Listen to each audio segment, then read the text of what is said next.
Hi, I'm Mary Reynolds Thompson, founder of Live Your Wild Soul Story and the author of Reclaiming the Wild Soul and the Way of the Wild Soul Woman.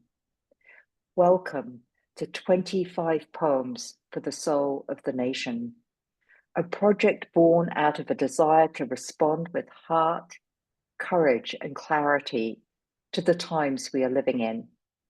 Inspired by Senator Cory Booker's 25-hour stand on the Senate floor, this is our own offering.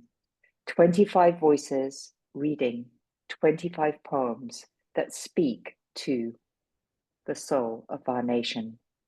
Each person will share their name, tell us briefly why they chose their poem, and then read it aloud. That's it. Simple, powerful, and real. So Heather, over to you.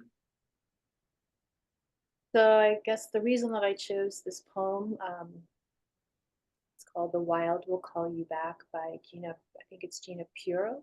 Puorro. Um, I think for me at this time, it really speaks to the way that I'm I'm disconnecting from my lust of life.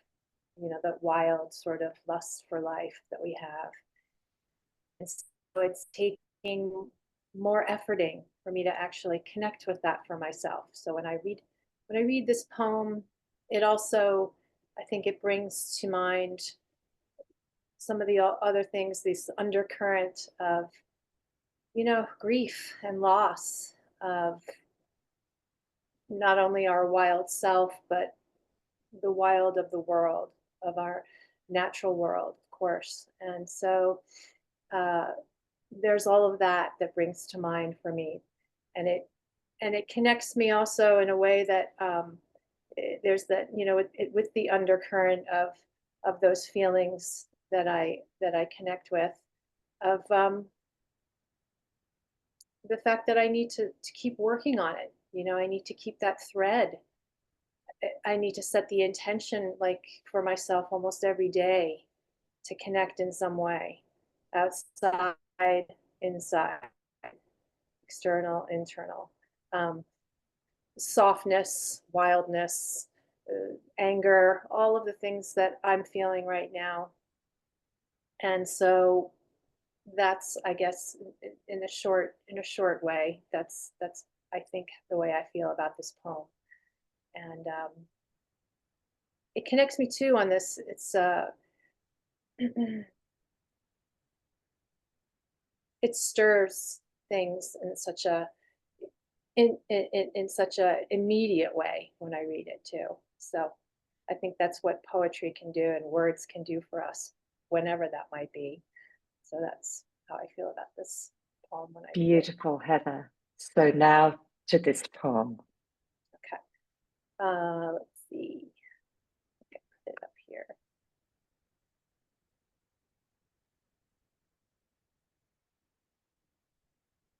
The wild will call you back through half-remembered dreams and sunsets painted in burnt sienna and vermilion flames. She will call you back home.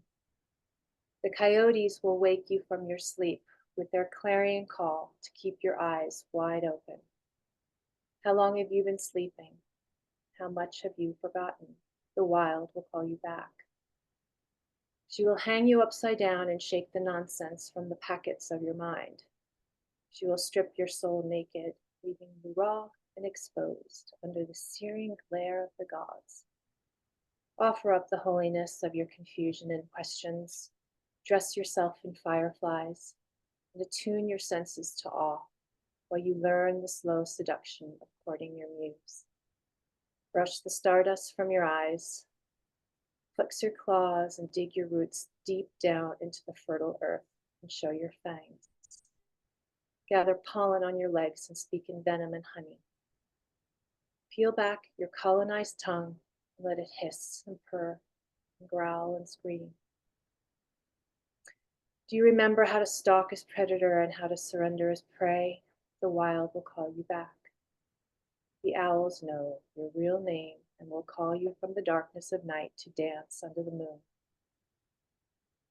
Crack your heart open with your ancestors' bones and dance in the ecstasy of your love and your grief with flailing limbs, bloody knees, and mud-stained feet.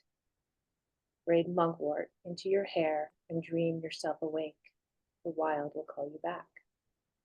She will teach you how to die again and again, how to die well.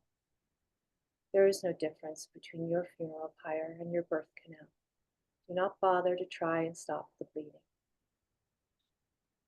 Love with the gentleness and ferocity of your whole soft, tender being. Feed the spirits with your beauty and sweetness and ask them to show you the way home.